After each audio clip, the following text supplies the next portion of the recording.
नाज़रीन, हंजरवाल के इलाके में हम इस वक्त मौजूद हैं, जहाँ पे आज से 2 रोज़ कबल जो है एक नौजवान लड़की की लाश मिलती है, जिस पर बेईमाना तशद्दुद करके उसको कत्ल करके जो है वो कूड़े के एक ढेर पे फेंक दिया गया था।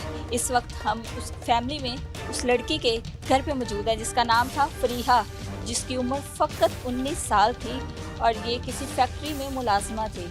शाम को वापसी पे जब ये घर आ रही होती है, उसी दौरान इसको जो है घर आने पर जो है वालदा ने जो मौक़िफ़ इख्तियार किया है, FIR नंबर 1590/25 के मुताबिक वालदा की मुद्दईयत में ये मुकदमा है, जिसमें वालदा ने मौक़िफ़ इख्तियार किया है कि कत्ल करने वाला जो है वो कोई और नहीं बल्कि फरीहा का सौतेला बाप है, जो कि अपनी सौतेली बेटी फरीहा पर बुरी नज़र रखता था। उस रोज़ माँ की गैर मौजूदगी पाकर इस शौहर ने उसके साथ जो है मुबैना तौर पर ज़्यादती की और उसके अलावा उस पर डंडों से और पता नहीं ना जाने किन किन चीज़ों से वार करके जो है उस पर बेईमाना तशद्दुद करके उसको मार दिया। इस वक्त मैं जिस जगह पे खड़ी हूँ, आप ये देख सकते हैं, ये एक छोटा सा घर है जिसमें इस खातून की जो है वो 2 शादियाँ हो चुकी हैं। पहली शादी में से 8 बच्चे हैं और फरीहा सबसे बड़ी है। दूसरी शादी में से 1 बेटी है और ये एक छोटा सा घर, और ये 9 बच्चे इसी घर में मौजूद थे उस वक्त जब फरीहा के साथ ये सारा मामला पेश आ रहा था और फरीहा को तशद्दुद का निशाना बनाकर कत्ल किया जा रहा था। आपको वो सारी चीज़ें भी दिखाते हैं कि यहाँ पर किस तरह उसको रस्सियों से बांध कर उस पर तशद्दुद किया गया और ना जाने क्या क्या क़यामत टूटती रही उस 19 साला बच्ची पर। ये वो कमरा है, आइए ज़रा कैमरामैन से गुजारिश है कि सारे मनाजिर दिखाए। ये वो कमरा है और ये वो औज़ार हैं, ये वो रस्सियाँ हैं जिन रस्सियों से उसको बांधा गया था। और उसके बाद ये स्पंज जो इस वक्त आप देख सकते हैं, ये स्पंज अक्सर फरीहा के बैग में होता था और ये वो डंडा है और ये वो सारी चीज़ें। इसी बेड पर उस शख्स ने ना जाने उस पर क्या क्या जुल्मों से सितम किया और उसके बाद जो है उसको वहाँ पे कचरे के ढेर पे जाके फेंक दिया। यही नहीं, फेंकने के बाद सुबह जब आवाम को पता चल जाता है, लोगों को पता चल जाता है, ऐलान हो जाता है, तो ये शख्स जो है बड़ा मुतमईन होकर पुलिस के साथ जो है वो इन्वेस्टिगेशन भी करवा रहा था। लेकिन पुलिस ने बरवक्त कार्रवाई की और मुलजिम इस वक्त सलाखों के पीछे है।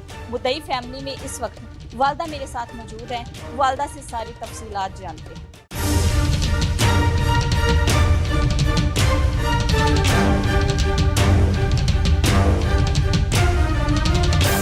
नाज़रीन, फरीहा की वालिदा आलिया बीबी हमारे साथ इस वक्त मौजूद हैं।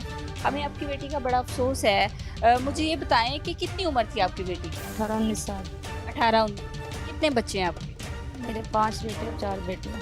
ठीक है। और फरीहा जो है ये सबसे बड़ी थी? सबसे बड़ी फरीहा थी। ठीक है। पहले शौहर में से थी या दूसरे शौहर में से? ये सारे बच्चे पहले शौहर में से हैं। ठीक है। टोटल कितने बच्चे हैं आपके? मेरे पहले शौहर में से 8 है और ये एक छोटी बेटी है दूसरे शौहर में से। दूसरे शौहर में इस वक्त जो है वो 8 है। जी। अच्छा, पहले शौहर से डिवोर्स के बाद इस शख्स से शादी की थी आपने? कितना अर्सा पहले? हो गए तकरीबन 3 साल। 3 साल। अच्छा, 3 साल में इसका रवैया आप लोगों के साथ कैसा रहा? शुरू में कुछ दिन ठीक था लेकिन फ़ौरन चेंज हो गया था, तो ब्लैकमेल करने लग गया। जगह जगह जहाँ मैं काम करती हर जगह तक शुरू से लेके आज तक मुझे ब्लैकमेल किया। शुरू से मैं इससे जान छुड़वाना चाह रही थी किसी तरीके से भी, जैसे कि अभी ये छोटी होगी, बेबी होगी, इसको ले जाना, इसकी वजह से इसको रख के ब्लैकमेल करना शुरू कर दिया। जब मैंने घर काम पे जाना, इसने पीछे इसको उठाक ले जाना। इसी तरह से मसले मसाइल चलते रहे ज़िंदगी में। बच्चों को आना मेरी गैर मौजूदगी में मारना पीटना, फिर भाग जाना। अच्छा, फरीहा को कत्ल करने की वजह क्या है और जिस दिन ये वारदात हुई है आप कहाँ थी? मुझे वो सारा थोड़ा सा जो है ना वाक़या वो सारा तफसील से बताएं। मैं उस दिन ये काम पे गई थी तकरीबन, इसको छुट्टी होती है 5 बजे 3 बजे सॉरी, और 3:30 ये अपनी गाड़ी निकली है। क्या काम करती है? ये स्टाइल में जॉब। तो उसके बाद ये वहाँ से निकली, 3:30 छुट्टी होती है, तो वहाँ से ये निकली, गाड़ी में आई है। जिस गाड़ी में आती है वो हमें ऑरेंज ट्रेन के पास छोड़ती है। क्या ड्रॉपिंग? जी जी, वो वहाँ छोड़ती है 5 बजे, 4:30 पौने 5 का हमारा 5 बजे हम बस स्टॉप पे आ जाते हैं। तो ना मैं चली गई, मैंने ना रिश्ता देखना था ये छोटी का, और इनका ना मैं रिश्ते के लिए ना बात पहले शादी करना भी, मतलब शादी छोटी की मैं कह रही थी जल्दी कर दूँ, इस वजह से मैं गई हुई थी रिश्ते की वजह से। कुछ मुझे काम था ज़रूरी, उसकी वजह से घर बताया हुआ था। मैंने कहा मैं ना लेट आऊँगी, थोड़ा सा आ जाऊँगी, लेट आऊँगी थोड़ा सा। फरीहा को पता था? पता था बड़ी को। और आपके जो शौहर हैं क्या नाम है उनका? शहबाज। शहबाज को भी पता था आपने लेट आना है? नहीं, इसने मुझे फ़ोन किया था, ये कह रहा था बच्ची को ना मैंने लेके जाना, छोटी को। ये वैसे तो हमारे साथ नहीं रहता, क्योंकि मेरी गैर मौजूदगी में आ जाए, बच्चे छोटे होते हैं ना, ये 3 बच्चे अक्सर घर होते हैं, हम तो काम पे होते हैं, तो चोरी से बच्ची को उठा के अक्सर ही ले जाता है। इस घर का तो उसको वैसे ही पता है, किसी टाइम भी आ सकता है इस घर में। इसी वजह से बच्ची को जो है ना वो उस घर में रहती है ज़्यादा, दूसरे घर में। आप फिर नहीं थी, आप रिश्ते के सिलसिले में कहीं और थी, तो वापस आ रही थी, उसके बाद क्या हुआ? तो मुझे पता चला जैसे ही मैं भी रास्ते में थी, काफ़ी दूर सफ़र मेरा काफ़ी सारा था, तो मुझे पता चला 6:30 का टाइम हो गया।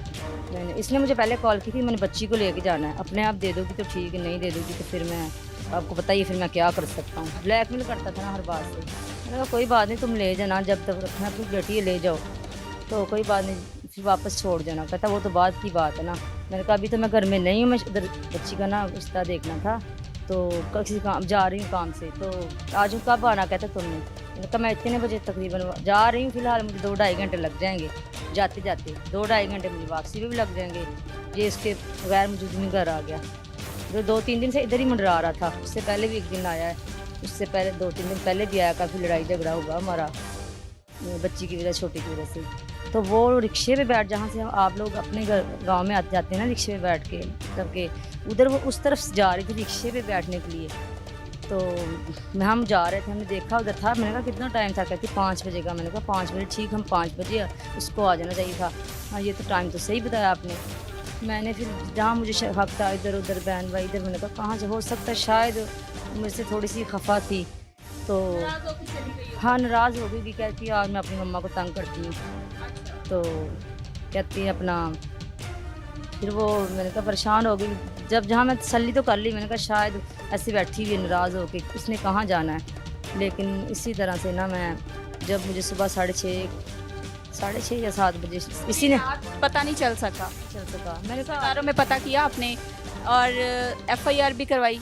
रात में एफआईआर नहीं तो एफआईआर नहीं करवाई कि सुबह आ जाए? कि कोई बात नहीं, शर्म वाली बात है, मेरी बच्ची का मसला है, मुझे किसी ने मना किया अभी चुप कर जाओ, बच्ची हो सकता है कि कहीं बैठी और आप पूरी बच्ची का मामला है ना, तो अच्छी बात नहीं है। सुबह जब 6:30 हो गए, तो मैं जहाँ गई थी वहाँ से आ नहीं सकी, बहुत लेट ना गाँव था वो, तो उन्होंने कहा तुम सुबह चली जाना। तो मैं बस ना 3:30 बजे वहाँ से निकल गई, 3:30-4 का टाइम था। वहाँ से अपने स्टाफ में 6:30 पहुँची। 6:30 बजे मुझे इसी बंदे का फ़ोन आया कि वो ना शहबाज का, कि वो अपना, मैंने कहा क्या कुछ पता चला? कहता मैं भी ढूंढता रहा हूँ लेकिन कुछ पता नहीं चला उसका। मैंने कहा उसने तो कहीं जाना नहीं था, लेकिन ठोकर से अगर आई वो गई कहाँ? कहता मुझे नहीं पता। ठीक 10 मिनट बाद फिर फ़ोन करता है कि मुझे ना पता चला आपकी मालक मकानी बता रही थी कि 4 नंबर गली पे ना कटारबंद रोड पे कोई लाश पड़ी है बच्ची की। मैंने कहा नहीं झूठ, ऐसे किसी की होगी, ऐसा ना कहो, उसको कुछ नहीं हो सकता, वो मेरी बच्ची ऐसी है ही नहीं, अल्लाह ना करे। उसने कहाँ जाना, वो तो स्टाफ पे आई है, स्टाफ पे से ज़ाहिर बात मेरी दुश्मनी है तो मालकों के साथ, फिर मेरे तो जहन पे ही था ये इस तरह की हरकत भी कर देगा। डाउट हुआ? हाँ जी डाउट हुआ मुझे। मैंने कहा ये आज आया है तो इसने कोई मसला, मैंने उससे रात को इधर ही रुका?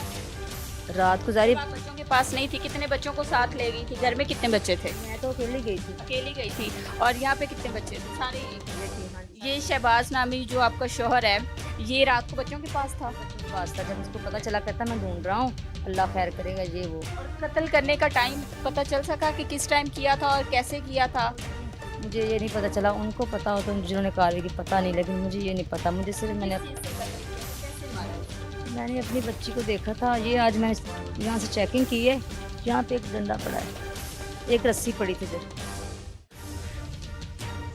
तो आज मैं चेक किया। मैंने कहा देखती हूँ शायद मेरी बेटी की कुछ चीज़ यहाँ से मिल जाए। कैसे ही वो चीजें मिलेंगी? क्या सर में कुछ चीज मारी थी? किस तरह मारी? मैंने तो उसको देखा नहीं ठीक से, एक दफ़ा देखा बस, मुझे उसके बाद पता नहीं क्या हुआ। मेरी बेटी वहाँ से लेके जा चुकी थी जहाँ मैंने उसको जाकर देखा था। उसके नाक से खून चल रहा था, आंखें उसकी इतनी मोटी मोटी हो गई थी, नील पड़े थे।